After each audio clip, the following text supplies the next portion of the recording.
Hello everyone.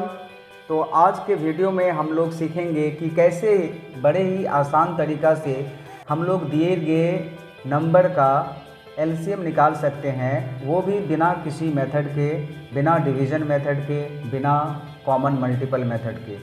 तो इस तरह का मेथड आपको बहुत सारे एग्ज़ाम में ज़रूरत पड़ेगी। कॉम्पिटिटिव एग्ज़ाम में आप लोगों को अलग से निकालने की ज़रूरत नहीं पड़ेगी। तो आप वीडियो के अंत तक बने रहिए। आपको मैं एक शॉर्टकट ट्रिक बताऊंगा जिसकी मदद से आप बड़े ही आसानी से नंबर्स का एलसीएम निकाल पाएंगे और ये आपको दो फ्रैक्शन को ऐड करने में भी और सब्ट्रैक्ट या उसको सिंप्लीफाई करने में भी काम आएगी। तो पहला क्वेश्चन मैंने जैसे लिखा है 4 और 6 का एलसीएम निकालना है। तो हमें ये देखना है कि अगर दो नंबर है या दो से अधिक नंबर्स हैं, जितने भी नंबर्स हैं उनमें सबसे बड़ा नंबर्स क्या है। तो सबसे बड़ा नंबर इसमें 6 है, तो हम लोग 6 का टेबल पढ़ेंगे और हर एक बार हम लोग ये देखेंगे कि 6 का कौन सा मल्टीपल बाकी नंबर्स का भी मल्टीपल है। जैसे कि इस केस में 4 और 6 में से 6 सबसे बड़ा है, तो 6 का टेबल हम लोग पढ़ेंगे 6 1 जा 6 और 6 जो है वो 4 के टेबल में नहीं आता है। 6 2 जा 12 और 12 जो है वो 4 के टेबल में भी आता है। तो 12 वो लिस्ट कॉमन मल्टीपल है जो दोनों के टेबल में आता है, तो इसका एलसीएम हो जाएगा 12, यानी कि 4 और 6 का जो एलसीएम होगा वो 12 होगा। और इसे मैं बड़े ही आसानी से निकाल पाए हैं बिना किसी प्रोसेस के, बिना किसी मेथड के। अब देखिए दूसरा प्रश्न है 8 और 12 का एलसीएम निकालना है।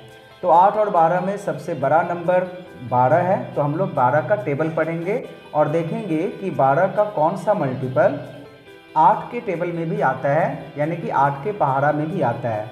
जैसे कि 12 1 जा 12 होता है, तो 12 8 के टेबल में नहीं आता है। नेक्स्ट 12 2 जा 24 होता है और 24 जो है ना वो 8 के टेबल में भी आता है 3 बार में, 8 3 जा 24।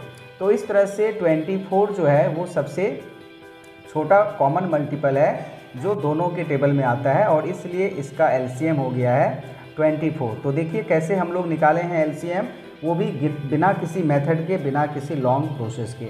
अब मैं आपको 3 नंबर्स का एलसीएम निकालना सिखाऊंगा। तो इसमें 8 12 और 16 3 नंबर्स हैं और इसमें जो सबसे बड़ा नंबर है वो 16 है, 16 है। तो हम लोग 16 का पहाड़ा पढ़ेंगे।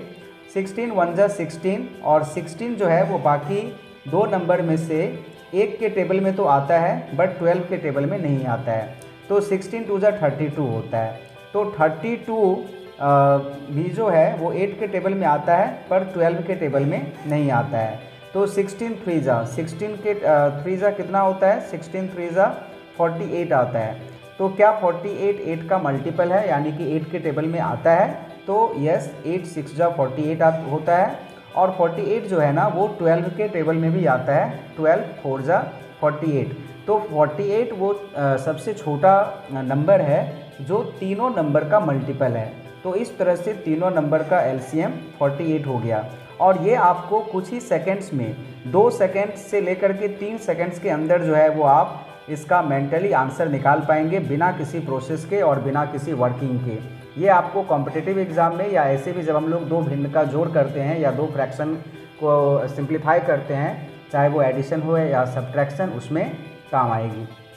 अब इसमें 3 नंबर्स हैं 6 9 और 12। तो इसी तरह से हम लोग इस तीनों नंबर का भी निकाल लेंगे। 6 9 और 12 में जो सबसे बड़ा नंबर है वो 12 है और 12 का टेबल अभी हम लोग पढ़ेंगे। 12 1 जा 12, तो 6 के टेबल में तो आता है बट 9 के टेबल में नहीं आता है। 12 2 जा 24, 24 भी 6 के टेबल में आता है किंतु 9 के टेबल में नहीं आता है। 12 3 जा 36 और 36 वो नंबर है जो 6 के टेबल में भी आता है, 9 के भी टेबल में आता है और 12 के टेबल में भी आता है। तो इस तरह से इसका एलसीएम हो गया है 36। तो एलसीएम ऑफ 6 9 एंड 12 36। अब इसके लिए आपको जो मल्टीप्लिकेशन टेबल है ना उसमें थोड़ा स्ट्रॉन्ग रहना पड़ेगा मल्टीप्लिकेशन टेबल में। अब एक ऐसा एलसीएम हम लोग निकालेंगे जो थोड़ा बड़ा नंबर है, लार्ज नंबर है, 18 24 एंड 36। तो मैं तो ये नहीं कहूँगा कि 36 का टेबल आपको आता है कि नहीं आता है, किंतु अगर आप कैलकुलेशन में अच्छा होना चाहते हैं तो थोड़ा बहुत आपको टेबल जो है वो याद करना होगा और उसकी जानकारी रखनी पड़ेगी। तो 18 और 24 एंड 36 में जो सबसे बड़ा नंबर है वो 36 है। तो अभी हम लोग 36 का टेबल कुछ तो हम लोग पढ़ ही सकते हैं और चेक करेंगे कि बाकी दो नंबर्स का वो मल्टीपल है कि नहीं है। तो 36 1 जा 36 होता है। तो 36 जो है वो 18 के टेबल में तो आता है बट 24 के टेबल में नहीं आता है। तो 36 को दो बार हम लोग पढ़ेंगे। 36 2 जा 72 होता है और 72 जो है वो 18 के टेबल में भी आता है और 24 के टेबल में भी आता है। 18 के टेबल में 4 टाइम्स में आता है, 24 के टेबल में 3 टाइम्स में आता है। तो इस तरह से एलसीएम इन तीनों नंबरों का 72 हो गया। तो देखें हम लोग किस तरह से बिना किसी मेथड के, बिना किसी प्रोसेस के मेंटली कैलकुलेशन करके कैसे हम लोग दिए गए नंबर्स का एलसीएम बड़े ही आसानी से निकाल पा रहे हैं। और यहाँ पर एक चीज़ मैं और भी क्लियर कर रहा हूँ कि अगर दो नंबर्स मान लीजिए को प्राइम है, को प्राइम नंबर इस तरह ऐसे नंबर को बोलते हैं जिनका कॉमन डिवाइज़र जो है वो 1 होता है।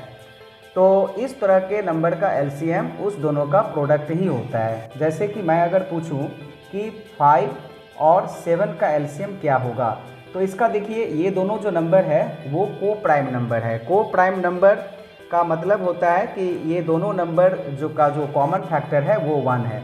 तो इस तरह से इन नंबरों का एलसीएम इस दोनों नंबर का प्रोडक्ट हो जाएगा, यानी कि 5 7 जा 35 होगा। इस तरह से आप कोई भी दो नंबर्स लीजिए जो को प्राइम हो, जैसे कि नंबर ले लीजिए 8 और 9। तो 8 और 9 भी को प्राइम है क्योंकि 8 और 9 का जो कॉमन डिवाइज़र है वो 1 है। बाकी किसी नंबर के टेबल में ये दोनों नंबर नहीं आता है। तो इसका एलसीएम भी इस दोनों नंबर्स का प्रोडक्ट हो जाएगा 8 9 जा 72। तो इस तरह से हम लोग आसानी से नंबर्स का एलसीएम निकाल पाएंगे। Thank you.